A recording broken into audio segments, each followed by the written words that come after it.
Welcome to A Better HR Business, the podcast that looks at how HR consultants and HR tech firms grow their businesses and how they help their employers to get the best out of their people. Remember, for show notes and downloads, go to www.getmorehrclients.com/podcast. That's getmorehrclients.com/podcast. Okay, let's get started. Hello, welcome back to the show. Great to have you along. Today, we're looking at a really important issue for startups and small to medium businesses, and that's about how they can avoid making big mistakes when trying to solve their HR problems. And to do that, I'm very kindly joined by Pam Costa from the Human Resource in beautiful Sydney, Australia. Pam, thank you very much for joining me today. Thank you for having me, Ben. Great to have you along. And how is wonderful Sydney town? It's one of my favorite cities in the world. Thank you. Yes, it's beautiful. We're having a nice winter, but we are experiencing a lot of rain this year. Yep. No, that's good. We need it for the summer months anyway. So, Pam, before we get into the mistakes that businesses should avoid and how to streamline and resolve their HR problems, can we start with just getting a little bit about your background and then moving into the human resources, your business? Sure, Ben. I'm originally from Buenos Aires, Argentina. So I started my HR career working for big corporate companies like Accenture. So gained a lot of experience in HR and for supporting a global workforce. And then I moved to Sydney 10 years ago. And with my experience, I had the opportunity to work in standalone roles as an HR manager for many small businesses and startups in various industries. So IT consulting, tech, construction, marketing. So for the last few years, I was in charge of putting in place an HR infrastructure to effectively manage staff in various companies that were across Australia. And yes, we expanded business to other regions, open offices in Asia, and help companies that were small with 20, 30 employees to triple in size in less than 2 years. Wow. So it's been a great experience having to work with different companies in different sectors and the challenge that brings. And yes, and help some companies put a little bit of tidy their HR offerings and managing their staff. Brilliant. Yeah. So with that kind of range of experience, you've seen every HR problem in probably most industries and sectors within that. So that's a brilliant range of experience and knowledge to gather. Yes, absolutely. And also companies that are remaining the headcount or experience growth, or they see growth in 2 years, they have 10 employees and in 2 years they see that they could have 50. So how you prepare to that? So putting a plan in place and making sure that effectively occurs. Yeah, very smart, very smart. So what I wanted to do today was to look at how startups and small businesses can avoid making big mistakes when trying to solve their HR problems. So to start with then, what are the typical HR problems that you see in your business the human resource deals with?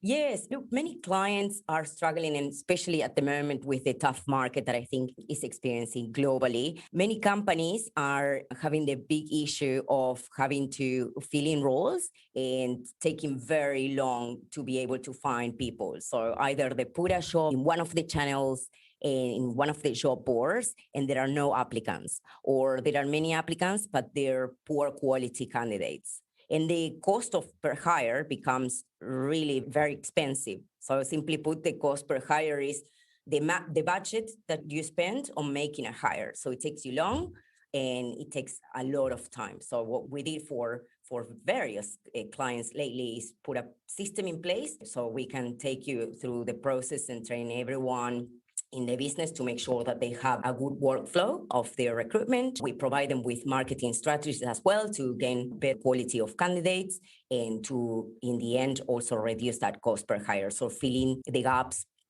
filling the positions in time, in shorter times, and reducing the cost per hire, and being able to find better quality people that will fill in the role and work for the business. Brilliant. Yes, we also make sure that all the hiring managers have the proper training. They know what questions to ask and how to assess the candidates that do come through the door for an interview so that they can make a better hiring decision. And Yes. And what we do is what happens is recruiters or recruitment agencies want you to keep coming back to them. And in our case, we want the opposite. So what we do is we help them to streamline the process and possibly, and where possible, do it by themselves. Got it. Okay. So at the big picture, you've got businesses that are struggling to find and then bring in new talent and actually get them on board, and then how to keep doing that in a way that it's faster and simpler. Are you seeing examples of pain points where companies aren't doing that? Yes, many companies don't know really what questions to ask in the interview, or how to write a job ad, or where exactly to go and find better candidates. So really it depends on the specific business, but it has happened to me that there was a company that didn't have any online presence. So what we've done is work a little bit on the employer branding. So that was a long-term goal because the company was looking to hire 20 employees in 6 months. So we had to work a little bit on the recruitment strategies and mostly on the employer branding for them so that they can be out there and people get to know them and start engaging with content from the company and start gaining that interest. Okay, very good. And to your point about the employer branding, for people who, it's almost a nefarious, a generic concept sometimes that people don't think about. But if you picture two restaurants side by side, one is this shabby thing with the paint peeling off at the side and the sign is tipped over which says welcome, but it's falling off. And next door is a beautiful shining restaurant, all painted fresh with flowers out the front and a big doors open with someone standing there smiling, welcoming them in. Which do you think is going to bring in the best thing? And so that to me is an example of how employer branding can be applied, because it's from even just the external website and the presence, even the way job ads are written and structured. Like some job ads look like prison sentences. You will do this and you'll do it by 5 o'clock or you'll be in so much trouble. And other ones talk about their culture. And so I just think that this is such an important area that you solve. I know it's just one small piece of the puzzle, but I love the fact that you mentioned it because it is so important to businesses, particularly in the startups and the small business world where they're not necessarily aware of that. Because if you think about it, if you're that more welcoming restaurant, let's say, you're going to be more visible and more attractive to the kinds of people you want. They're more likely to join you. And also then that allows you to pick and choose the right type of people for your business, which therefore later on means they're better performers. You have fewer performance management headaches and stuff like that. Is that a sort of a fair summary?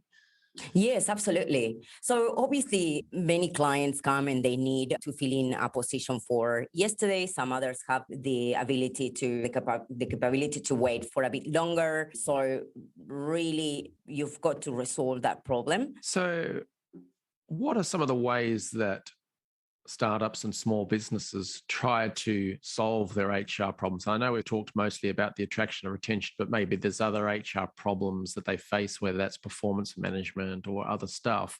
But what are some of the ways that they typically try to fix that maybe don't work so well? Yes. So what has happened, one of my clients recently came to me, gave me a call and said, I have 10 people leaving every month because at the moment with the great resignations, they're getting headhunted for other companies or they have the itch to go and work for the competitor. So this is a massive problem for this business and many businesses at the moment, especially when you are a small business. So you compete maybe with other companies that are more well-known. And so really depending on the size of your business, the total cost of replacing an employees can be very costly from a financial perspective. And also not only the expenses associated with this, but also with expenses associated with having to hire again and replace that person. So you've got to do again, advertising, spend time shortlisting candidates or on our interviews, training, bring them up to speed. So the cost to replace an employee is totally very costly for the businesses. Yeah. So I think I've read that it can cost 2.5 times the annual salary of that employee. It's very costly. So companies really need to find out what their employees are looking for and deliver on it so they can retain their staff. So retention is a big headache at the moment. And to reduce turnover, for instance, one of the solutions that I've given was a quick win in is very quick, easy tool to use. That is the power of the staying interviews. So to make a positive change to retain employees. The stay interview? Stay interviews, yes. So maybe many people know the exit interview. That is a formal conversation you've got with an employee that already decided to leave your business. So you ask a question about the experience with the company, but you already lost that employee. And the power of the stay interviews is a set of questions that you can ask. I actually have a free resource on my website. It's ready to go. The questions that you can download and ask those questions to your high-performing employees to gain insights on what is working in your business, what needs to change, and then you can act upon that. So with a simple, relaxed conversation with your best people, that's, I think, a very practical solution to be able to work on your retention strategies, work on how to keep your people happy, productive, and that they're not going to leave to your competitor, and then you have to replace them and undertake all the financial expenses that it takes. And that's clever. I just think that is such a powerful psychological tool because, yes, you'll learn ideas and stuff like that, but just the fact that you're asking them for their opinion and their thoughts engages them emotionally and intellectually or whatever to think, oh yeah, this place, they like me, they value my opinion, I'm more likely to, as you say, stay, right? Because I'm just laughing to myself because recently I had a software subscription thing and it wasn't working right, or I was doing something wrong, who knows, but I was cross. And you go, and I contact the help desk and I'm annoyed, and the person guides me through it, listens to me, asks some questions, and then solves a problem, and then tells me something else that I didn't know that is even cooler about what the software does. And suddenly I'm like a big fan. So this, it's almost like a stay interview process. And I think that's a very clever idea for startups, small businesses to use. Yes, absolutely. And retention doesn't have to be hard, right? Obviously, you won't compete with companies as Google, but you don't necessarily need to go through a big budget expense in order to keep your people happy. So stay interviews are great because number one, people feel heard, and people want to feel heard and recognized. You're ticking that box. People know that you obviously genuinely care for their opinion, and they can give you a good sense of what's happening in the business and maybe things that you as a business owner cannot see. So it's really powerful insights, and yes, and it can be done very easily, and it's a very quick win with no budget. Obviously, then you have to take action and deliver on any promises. But yes, fantastic. So I highly recommend stay interviews. So talk to your people while they are in your business, and you've got a chance to retain them and avoid that they go to the competitor. And yes, exit interviews are great, but your people are already gone. So yes, I think we have to flip that perspective, and yes, and it's very easy. I've got a list of questions that you can just go and ask your employees now. Can I ask you something? You just mentioned about the big players, the Googles or whatever of the world, and you can't compete with them on budget. So do you think startups and small businesses should give up and you go, how are we going to compete against these big players for talent? What's your advice to them? Vanda, I hear that all the time. I think, yes, the focus can be on practical and simple solutions that you can apply. So there are creative solutions that doesn't necessarily need to take up much of your budget. So people love, for instance, gift cards to recognize an employee for a job well done or for bringing a new client. You can also use discounts from your own company products or contact local business for discounts, provide people with awards, have team celebrations. There are employee recognition programs that won't take up much of your budget, are smart, people love it, people feel recognized, and will have the same impact. You don't need to have these buffets where they have food every 24 hours. Exactly. So there are creative solutions that you can think for in order to make people feel happy, valued, and recognized, which I think is most important. So because when your employees are engaged, they're more likely to also improve customer service, and it can result on increasing sales. They don't go to work for the competitors, and yes, with just probably small, quick wins. Yeah. And on the big fancy canteens, I do know people inside some of these big companies, and I have heard them say that they've heard colleagues getting annoyed that the tomatoes are always just too salty. It drives me crazy. I'm getting a massive free meal. And so people get used to stuff.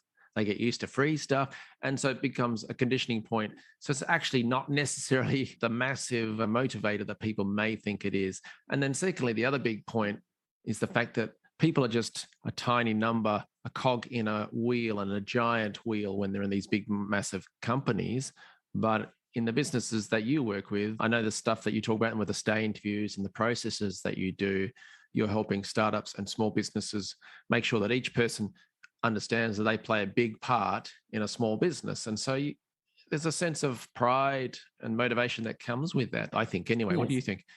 Yes, absolutely. And I think it's a matter of knowing that people are doing jobs they like, they enjoy, they have clear expectations. So people are really not looking for that big fluff stuff. We heard that before, that the tennis table is nice to have, but really how much impact does it really have on your business to achieve higher profitability or higher engagement or better sales?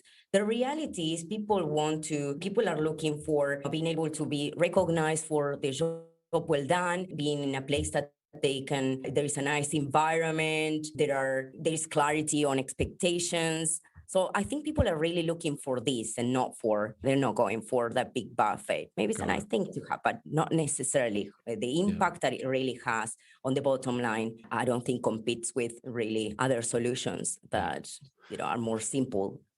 Cool. So if we turn then to your business, the human resource, great name, by the way, why would a business owner or a leader of a startup or a small business, why would they use the human resource when there's free information out there on the internet, or there's these chambers of commerce and industry? I forget the one in New South Wales in Sydney, but there's these large employer groups, big industry groups. Why would they not use them or the free stuff that they can find online? And then why in particular should startups and small businesses turn to the human resource for help with their HR problems?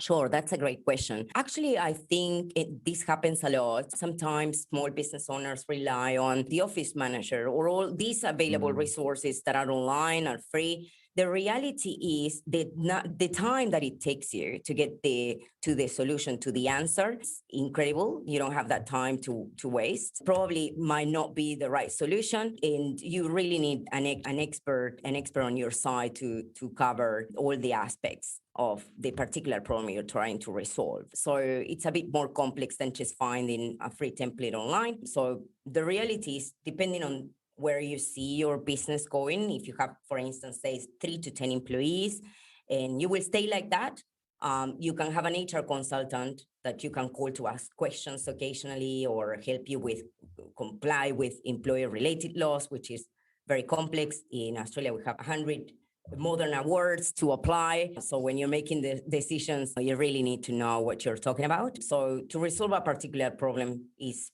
more cost-effective alternative than resourcing an HR team in-house, which you don't have the budget or the capacity or you're not interested.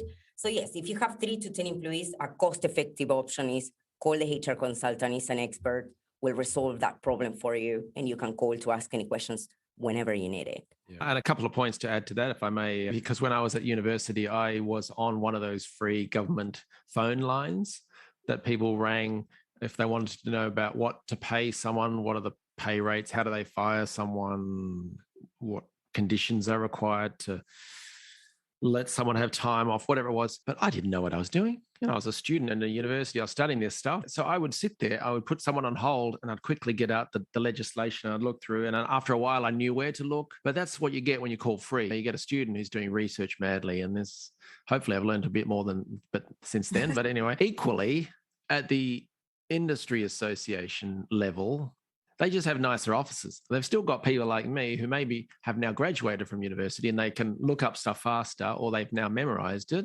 but they're still talking about facts and figures and conditions, maybe legislation, but there's not much beyond that. There's no strategic stuff that says, yes, technically you could conduct an exit interview. Yeah, but have you thought about doing a stay interview first because X, Y, Z? So you won't get that stuff from these sort of more legislative focused services. Yes, you absolutely are more exposed. You really not sure that you can have unfair dismissal of claims or safety prosecutions, liability claims.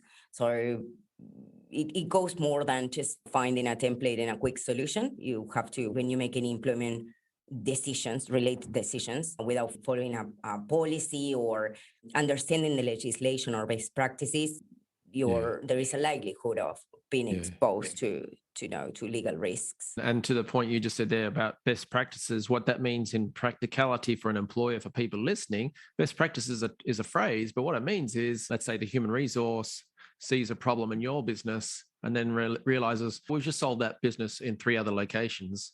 That, yes, slightly different location or different office, whatever, but the core problems were the same. We knew what levers to pull, what needed to be done in what order, what process to get the best outcome and the best timing, stuff like that. So there's that seeing recurring situations and solutions and problems and applying that to your business, which is pretty hard to get elsewhere.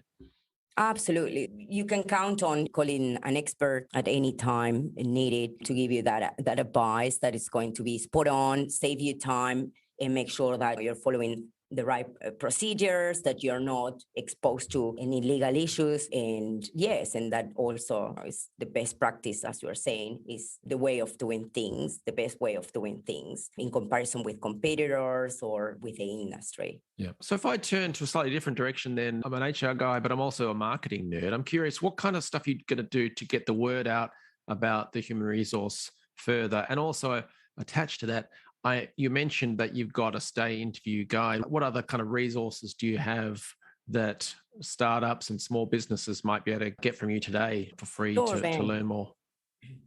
Sure.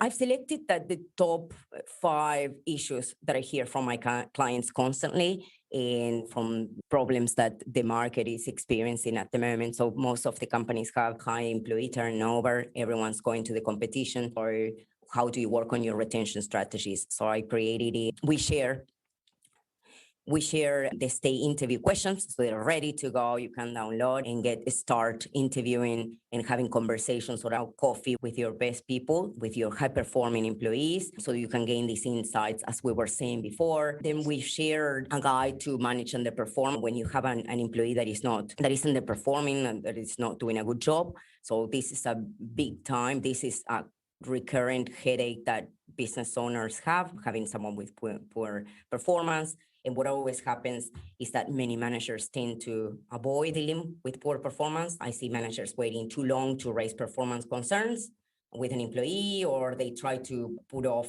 delivering tough feedback. So because it's never easy and not pleasant, and many times they just simply don't know how to do it. As no one wants an underperforming employee, and it has a big knock-on effect on your organization, there is a possibility to help underperformance turn around the situation and get things back on track. So I provide a lot of advice how to put a plan in place to bring them up to speed again and meeting expectations. Excellent. But not all the time it does work. So it's very important. Obviously, you can't keep an underperforming employee for too long and then fire them without following the due process, because you're obviously exposed to a lot of costs in legal fees alone. So we have a step-by-step guide on how to manage underperformance safely, with the views of trying to turn around the situation. And if the performance doesn't get up to speed or improves in a specific set of time, then how to exit the employees safely. Very good. And what about on the hiring side? Have you got anything that employers could use when trying to find or select new people? Yes, we've got the top 10 interview questions to ask in order to find the best candidates and hire great people for your business. So there are a set of questions as well that are the best questions that you can ask to get to understand better the candidate, the experience, and the fit to your organization. So yes, we've got the top 10 that allows that conversation, getting to know the candidates and making a good sounding hiring decision. Nice. Check out some of those free resources there. Sounds like quite a lot of the range of the employment cycle is covered in the free resources there. Pam, I host a podcast, but I think you should do one too, because I know you've got so much knowledge and wisdom to share in your head there. You should be getting that out there as well. You've thought about doing a podcast? Yes, absolutely. We're lining up some interviews and also as well some podcast solos where I talk about all these common problems that many of businesses are experiencing right now. We provide practical solutions for the whole employee life cycle, right? From when you have to hire people, how to retain your best people, and then when things don't go well, on when needed, exiting, or strategies as well on how to grow the business, in all things HR solutions that you can implement development in your business. We give a lot of advice and tips on how to manage the business better and help you to continue Brilliant. being successful. Well, you heard it here first then, folks. So yeah, just check out the website for the podcast details, see what's coming along there now and in the future. So Pam, then just finally, for people listening to this who might think, oh, I know a business who could potentially use the human resource and their service offerings. For those people listening, who should they refer to your business? And then how do they learn more about the human resource? Yes, of course. So we are supporting small business owners in Australia who don't have an HR team or are looking for a more cost-effective option. And we help them with their pressing HR issues. We help them reduce costs, improve productivity, and grow their business. Excellent. And what's the website address? The website is www.thehumanresource.com.au. Very easy. Well, that is easy. Very good. Pam, I've had a great time learning about some of the HR issues and about what the human resource does and getting your perspective on it all. So thank you very much for sharing your time with me. I've had a great time. Thank you, Ben. It's been an honor to be part of your podcast. Thanks. Thanks for joining us today on A Better HR Business, the podcast that explores the world of HR consulting and HR tech businesses. For show notes and downloads, go to www.getmorehrclients.com/podcast. That's getmorehrclients.com/podcast. Remember to subscribe and share the show with any friends who are busy growing a HR business. Thanks and see you next time.